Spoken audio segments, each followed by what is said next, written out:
In one corner is Russia, a ghost desperately trying to reclaim the glory of its former superpowerdom, but mostly only succeeding at further alienating itself from the rest of the world. Russia is still a considerable military heavyweight, however, and continues to develop cutting-edge weapons, even if it more often than not is unable to afford their manufacture. In the other corner is Germany, an industrious powerhouse of a nation. German engineering remains some of the best in the world, and many consider the nation the de facto leader of Europe. Closely allied with the United States, Germany, it seems, has turned its back on its 20th century ambitions for world domination and enjoys a global security partnership where it contributes cutting-edge military hardware to ensure world peace. Hello and welcome to another Who Would Win episode of the Infographics Show. Today we're putting old rivals up against one another to determine a modern winner in Germany versus Russia. Who would win? During the 20th century, Germans and Russians found themselves at war against each other twice, both as a result of Germany's growing desire to become the dominant European power.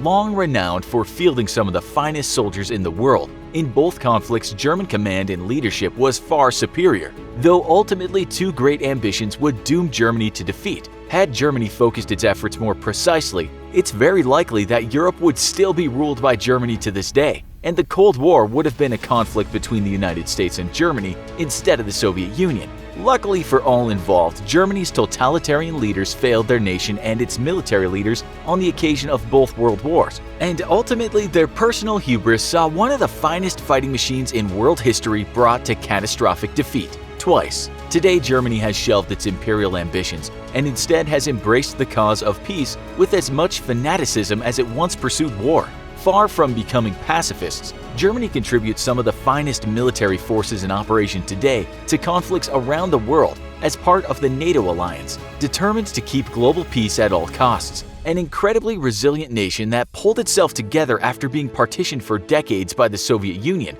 Germany is both determined to not repeat the mistakes of the past, but to never allow its people to be split in half as they had been during the Cold War. Russia is a land of historical hardships and a people as tough as the climate they live in. Having suffered foreign invasions for almost their entire history, the Russian people take a very dim view of those who invade other nations and were quick to reap their revenge when they suffered catastrophic losses at the hands of the Germans in World War II.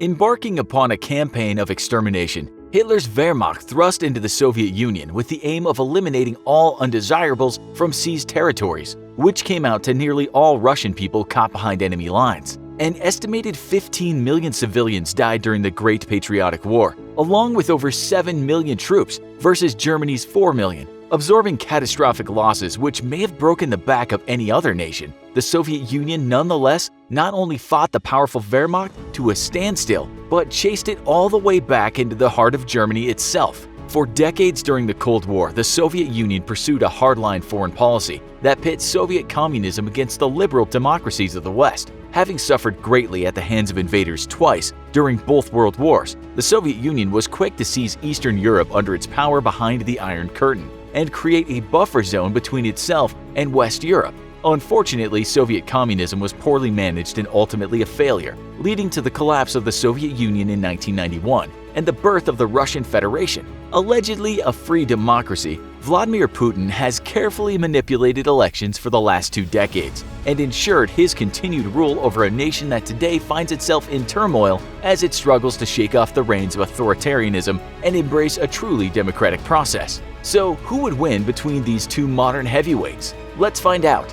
The Russian military remains the second most powerful military on Earth, coming in behind the United States and just ahead of China. For decades, the Russian military operated under Stalin's old adage that quantity is a quality all its own, fielding very large numbers of capable, if not cutting-edge, equipment meant to overwhelm smaller yet much more technologically sophisticated NATO forces. This strategy was brought to a screeching halt when in 1991, the United States and its allies devastated the Iraqi military. At the time, Iraq fielded one of the largest militaries in the world, mostly made up of Soviet-made fighters, tanks, and artillery. It also operated from a very top-down Soviet-style command structure, which limited individual initiative and relied on direct orders from superior officers. When outnumbered, American armored divisions smashed through Iraqi defenses while being supported by technologically advanced fighter and spy aircraft. Soviet military leadership was quoted as saying, The only way to stop an American armored advance is with nuclear weapons. This was a problem,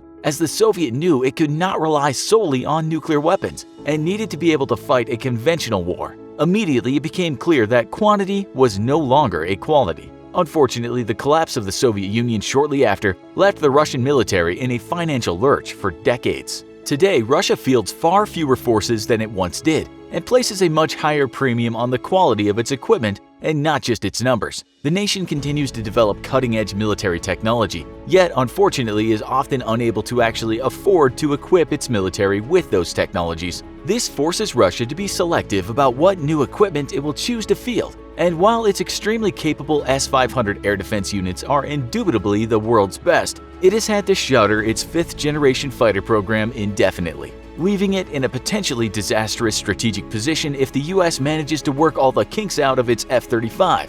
On the ground, Russian forces are also plagued by equipment shortfalls, with the vaunted T-14 Armata, an exceptional main battle tank, having its production run of 2,300 units drop to only 100. This leaves Russian armed forces relying on about 1,000 T-90s and T-80s, but primarily on 2,000 T-72s. The T-72 is the same tank that faced off against American Abrams and British Challengers in the Gulf War, and was utterly defeated as a result, scoring not even a single kill on Allied tanks. The biggest problem with the Russian military, however, is its very large conscript force, with approximately two-thirds of its 1 million-strong military all being conscripts. Notorious for poor morale and poor training, conscripts are the scourge of modern professional militaries, and sadly, Russia has not been very successful in encouraging the growth of an all-volunteer military force, mostly due to the military being seen as a very unattractive career option for Russian youth. With West Germany serving as a frontline buffer against potential Soviet incursion into West Europe,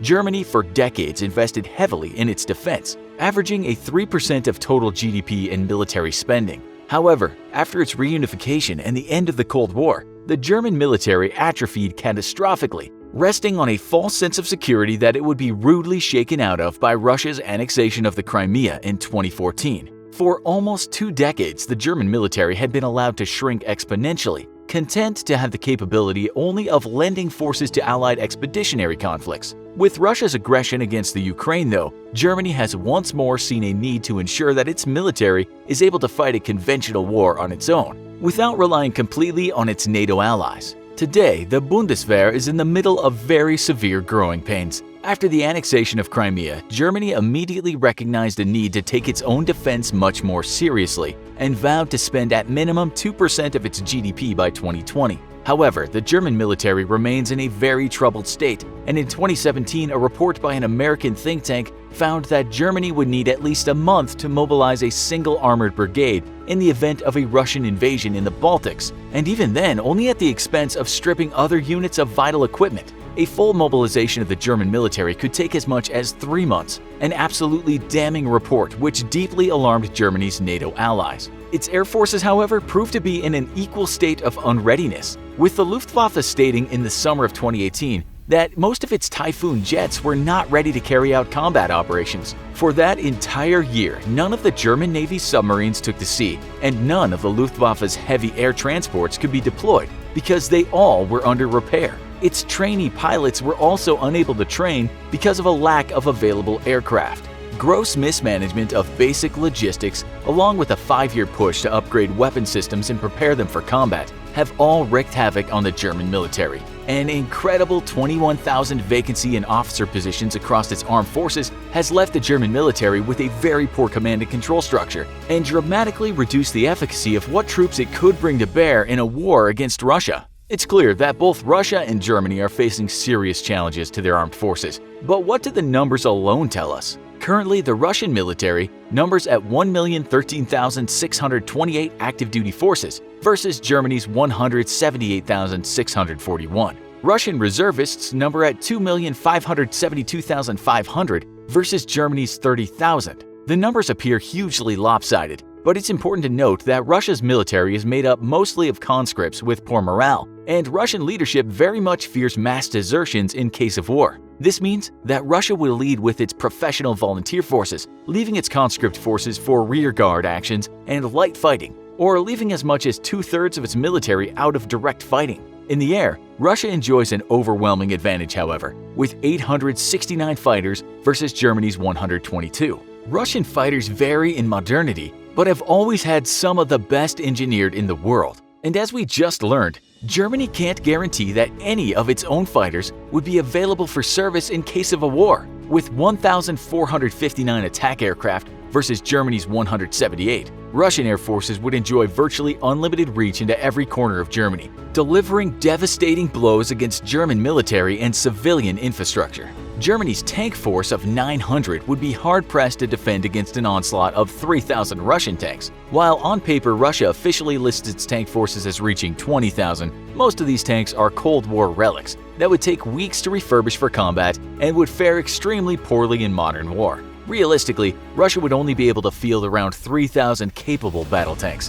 which would be more than enough to overwhelm Germany's meager force of 900, of which most lie with their reserve units. However, Germany does field the extremely capable Leopard 2, which would be more than a match for the Russian T-72s, T-80s, and T-90s. Despite its smaller size, Germany spends $5 billion more on defense than Russia does, with $49.1 billion allocated for defense versus Russia's $44 billion. This disparity comes from the fact that Germany is very much attempting to field an increasing amount of modern equipment and looking to offset number disadvantages with technological advantages. A big part of its expense is also its all-volunteer force, having phased conscription out completely in 2014. This makes the German soldier overall more motivated and better trained than his Russian counterpart, even if a lack of non-commissioned officers continues to plague the ranks of the German military. In a war between the two nations, though, Germany's inability to prevent the Russian air forces from savaging the country would lead to a quick defeat of its military.